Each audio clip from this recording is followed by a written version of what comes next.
Pernahkah kalian bayangkan bagaimana rasanya menjadi orang tua? Bagaimana jika kalian tiba-tiba jadi orang tua dan orang tuamu jadi remaja? Ya, itulah yang terjadi padaku. Dan aku di sini untuk menceritakan semuanya pada kalian. Halo semuanya, namaku Heaven. Aku 17 tahun. Tapi jangan sampai namaku menipumu, karena Heaven yang satu ini keluar langsung dari neraka. Kurasa aku tak pernah jadi anak yang paling mudah. Dulu saat aku lebih muda, aku sering mengamuk dan meledak-ledak. Pernah saat usiaku 8 tahun, ada anak cowok yang mengambil krayon hijau yang kuinginkan. Jadi ku rebut itu darinya lalu mematahkannya jadi 2. Dia pun menangis dan guru turun tangan dan mencoba menyuruhku ke pojok hukuman. Jadi aku meneriakinya dan bahkan memberinya beberapa luka memar. Guru itu menelpon orang tuaku dan memberitahu mereka kalau ini merupakan kesempatan terakhir dan aku dikeluarkan. Saat mereka menjemputku, ayahku hanya menghela nafas dan terus diam, tapi ibuku membentakku. Nah, kuharap kau puas sekarang Heaven. Kau sudah permalukan keluargamu dan kini kamu harus temukan sekolah lain yang mau menerimamu. Sekarang 9 tahun kemudian, hubungan antara aku dan ibuku semakin buruk daripada sebelumnya. Kami tak lagi berbagi pandangan yang sama atas apapun. Jujur saja, kami ini bagai orang asing. Ibuku sama sekali tak tahu bagaimana rasanya menjadi remaja. Dan aturan super ketatnya itu konyol. Misalnya, tak boleh punya pacar hingga usiaku 18 tahun, tak boleh berpesta, tak boleh minum, tak boleh keluar malam lewat jam 20.30, tak boleh makan makanan tak sehat. Tidak. Ibu ini perusak kesenangan. Ya ampun, pikirnya siapa dia? Berusaha mengontrolku seperti ini.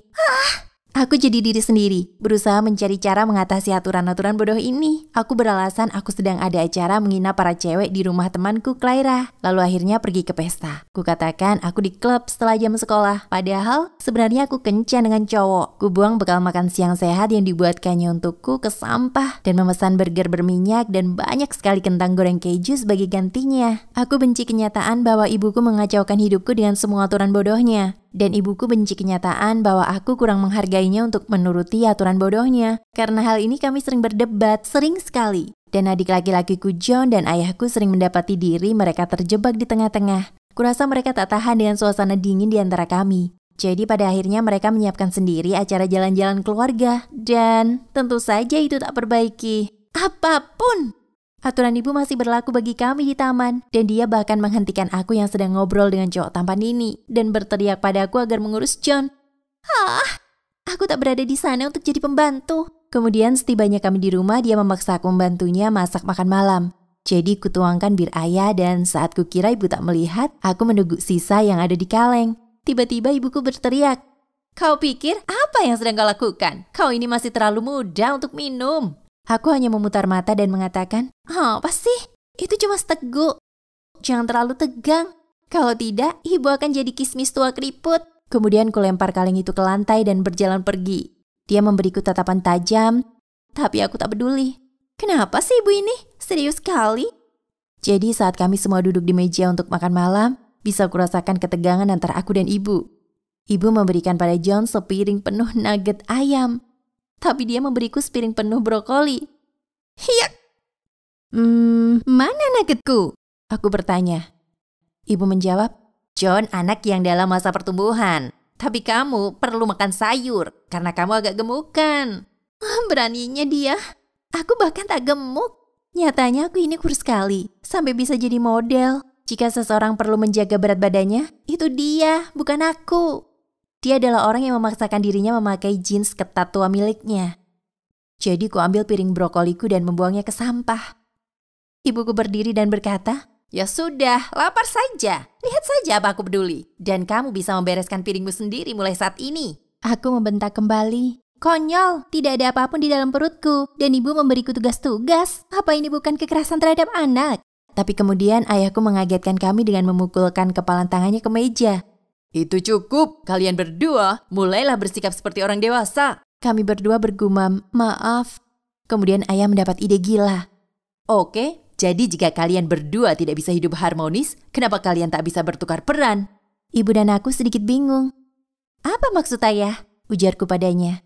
"Nah, itu sederhana. Heaven, kau akan bertukar peran dengan ibu dan melakukan pekerjaan rumah, belanja, membuat makan malam, dan menjaga John dan seterusnya. Sementara Ariana..." Ayah melihat ke arah ibu. "Kau akan jalani lagi tahun-tahun remajamu dan pergi ke sekolah. Katakanlah selama 2 hari. Ibuku tampak senang dengan kesempatan menjadi aku. Sedangkan aku tak yakin. Maksudku, siapa yang suka menjalankan tugas-tugas? Lagi pula besok di sekolah adalah hari piknik kelas yang artinya tidak ada pelajaran, banyak makanan enak, dan banyak waktu luang untuk memandangi para cowok ganteng. Tapi ibu kelihatannya sangat bersemangat dengan ide menjadi diriku, jadi kuputuskan aku bisa mendapat keuntungan dari hal ini. Apa ini artinya aku tak harus mengikuti aturan bodoh apapun? Aku bertanya. Lalu ibu dan ayah mengangguk setuju. Baik kalau begitu, semua aturan ketat itu ditiadakan. Apa ini artinya aku bisa makan coklat di tempat tidur? John bertanya. Aku tersenyum lebar. Pastinya. Ibuku hanya mengangkat bahu dan berkata, itu tak apa bu, sekarang aku harus menyiapkan barang-barangku untuk piknik. Dan dengan bersemangat ibu berlari ke lantai atas. Ini akan jadi angin segar, ya kan? Maksudku, apa sulitnya sih beneran jadi ibu? Keesokan harinya, John membangunkanku jauh lebih pagi dan memaksaku membuatkan sarapan. Sementara aku menuang sereal ke mangkuk untuknya, ibu muncul. Dia memakai topinya terbalik. Ya ampun, seseorang benar-benar harus memberitahunya. Ini sudah bukan tahun 90-an lagi. Bersenang-senanglah Haryana. Aku mengedip padanya. Kau juga, Bu? Ibu mengedip balik. Aku melihatnya lewat jendela. Saat ibu naik bus sekolah lalu menengok ke arahku dan memberi tanda perdamaian. Ya ampun, apa bisa ibu lebih tak keren lagi? Terserahlah, ibu boleh jadi lebay semaunya. Aku tak peduli selama aku punya seharian penuh di rumah sendiri.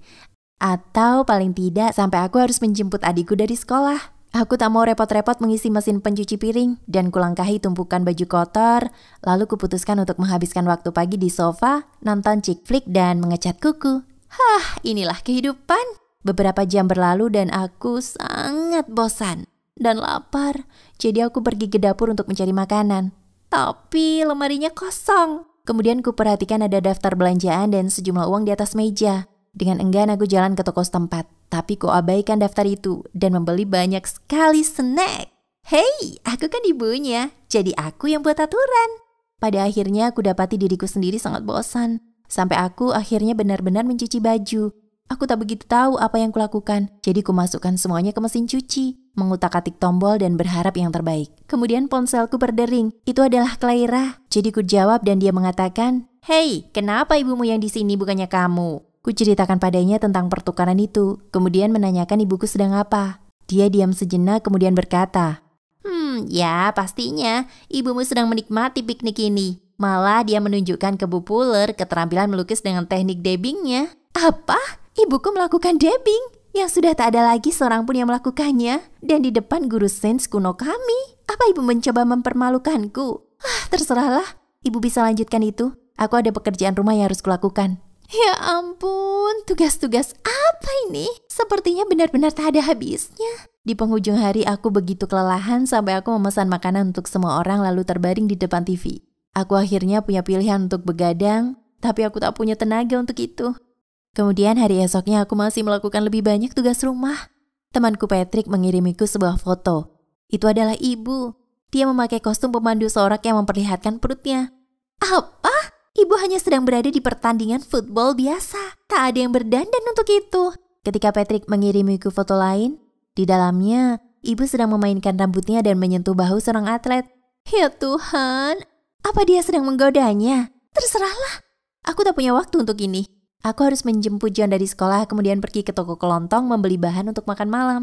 Kami sampai di rumah mendapati ibu berbaring di sofa dikelilingi bungkus kemasan dan kaleng kosong.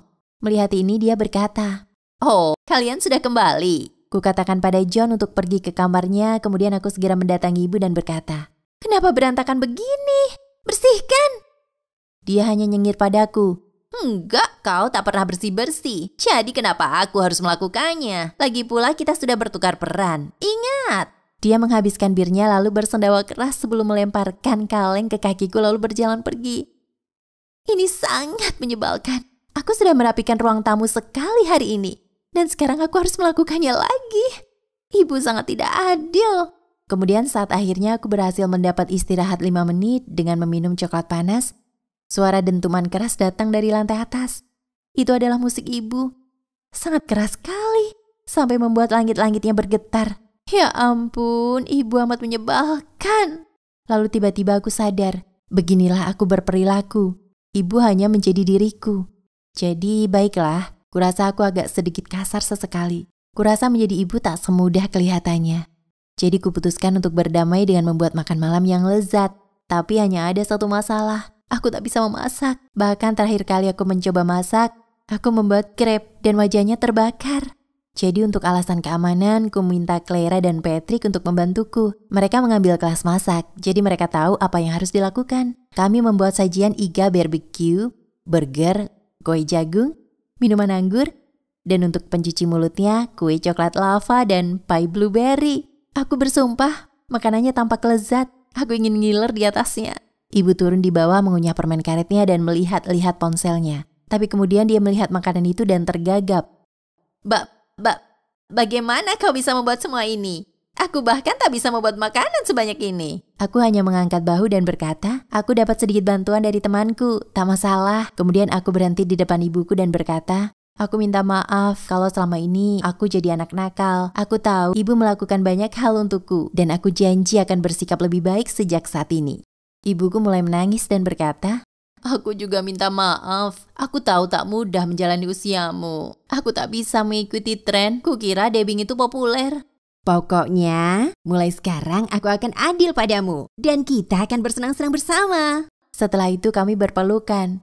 Kemudian ayahku berdiri dan berkata, nah, sekarang apa ada yang mau bertukar peran denganku? John segera mengangkat tangannya dan semua bisa melihat matanya berbinar-binar. Segera kami semua tertawa. Membayangkan tentang satu hari di mana John akan pergi bekerja dan membicarakan tentang dinosaurus saat rapat. Sementara ayahku membangun kastil Lego untuk pacar John di TK. Keluargaku sekarang lebih bahagia dari sebelumnya. Dan syukur itu semua berkat ide gila ayahku.